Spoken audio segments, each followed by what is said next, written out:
So here we have it, our first created Enduro race car, a 2006 Chevy Cobalt. You can see pretty simple setup. I'm going to kind of walk around and explain what I did briefly, how well it worked out. I think overall everything came together how I planned and intended it to. The race net, as well as my fencing there in front of the driver, not perfectly set up. Like, for example, I'd like the fencing in front of me to be kind of more flush, but I really needed to put something under it on the outside to make it more stable there.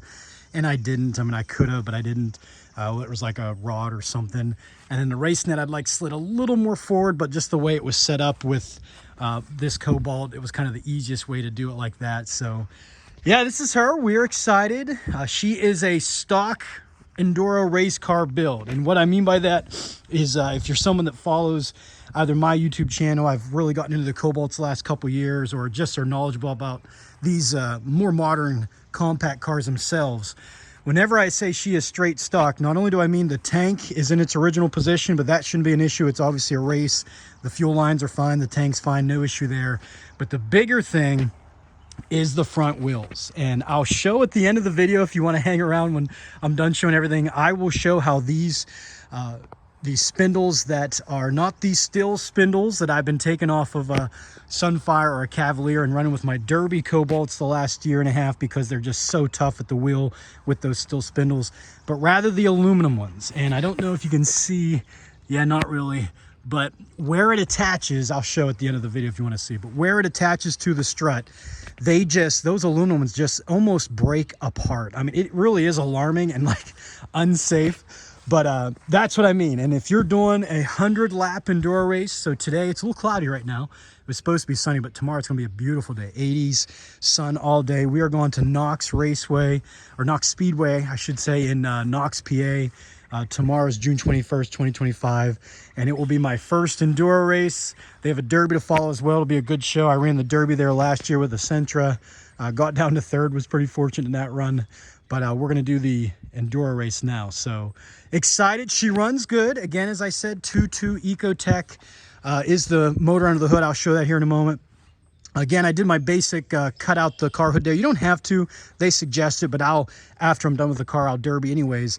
And if I can get back to the wheels I mentioned here, I kind of got off task there. The reason why I say it's straight stock, and that might be a little bit of an issue, is if you're doing 100 laps, and again, you're in a dirt track, so you're constantly going around an oval, it's going to put a lot of tension, in particular on this right wheel. And I think it'll hold up, you know, as long as I don't get into anyone, which that's probably going to be the biggest challenge, especially at the start, the first half of the race, when cars are everywhere and dust is everywhere, not getting into someone. But I'm not entirely sure that those are going to make it, so we'll see. But worst case, it breaks. I have the steel spindle as well as the strut off a Cavalier to replace it with anyways. Inside, though, again, pretty similar to my Derby builds. The nice thing about the Cobalt is it has that battery line run all the way to the back. The ground's in the back. I just bring the ground forward, just kind of grind it off, as well as drilled a hole there, so that could be nice and flush to drill in there. And then actually used an existing hole there. And then that's my ground. And then the positive, I just redirect to come up here, and I will secure it. So that's the positive there. And I'll kind of secure, I zip tied those lines together. I'll kind of secure the lines here as well, as in particular, even though it's not a derby, but rather a race, I don't want that fuse kind of bouncing around, same thing with the wires. So I'll kind of secure them so they're not going to be in danger. But I didn't need the battery box, just used the U-bolts I had drilled with my titanium bit, and just have the ratchet strap over. I'm not sure if I'm going to use just that battery. I think I will. I have my really good Derby battery, but I think that's how I'm going to leave it set up, just a ratchet strap over. And it is in there solid. And again, you're just racing around in a circle, not taking hits. If you're taking hits, then that's a problem. I have there the extra straps. So you can see how I have each of the doors secured. They mentioned to weld it briefly the trunk shut, so I have it shut and latched. And it's super thin here, but I was able to get a touch weld there and there. But worst case, if I get there and like, well, you need to secure it more, I'll just go through that hole and here and secure each side, similar to how I do with just the seat belts, which again, as I always say, are free 99. My halo bar, you do need a halo bar, and I have kind of a 4-point halo bar here. I do understand, especially if you're in Derby, but even with an Enduro race car, really should have this inside of this coming up so that it's going up to it, and then that's my weld. So, you know, in a derby, if you're taking any hits here, it's hitting against that. I don't think that's an issue at all, and it was a lot easier, and I had the existing pipes that measured nicely, so that's why I set up like that. Same thing in here. Again, if you're making a good derby weld, this should be inside of this, so that, again, if you're hitting against it, it's pressing this into that, so it's not going to break the weld. But again, for this is running nice and solid across how I typically set up my derby rear bars. This I just have welded there, which I actually think is a pretty good weld this time. You can see I'm getting better. Shout out to that little welder I have. It is a beautiful little thing. I'm getting better, but it's more just safety, and again, I don't think it's going to be an issue. Derby sign up top, and again, she's straight stock. Just popped out the airbags in the passenger as well as the steering wheel, and everything else is pretty much stock. Again, unplugged everything in the back. I didn't move the grounds for it. Again, I'm not going to be smashing this up, at least in the first Enduro race. Later on, we plan to smash this girl up, but hopefully we have some fun. So engine runs good, as I said. The only thing I did under the hood, shout out to our Demolition Noobs channel there. We got the sticker, had a couple of those made last year and had one left. Figured we throw it on this. But I did change the oil air filter as well as the oil filter. So just before I get to the brief things with the engine, meant to mention this is my hood latch system. So they require this for the Enduro race, and I just went up through the existing hole that was here. There's a bolt underneath as well as here. Got it tight. Same thing over there. If you're smart and not just kind of like whatever, and again, I'm going to derby the car, so who cares if I have extra holes in the hood. But what I should have done is got something wet here that was paint or something, that put it there and then close the hood so that wherever it touches, I know, oh, that's exactly where I need to start my hole, and then just kind of widen it from there so that it opens and closes nice. Well, my first problem was that wasn't a mess up.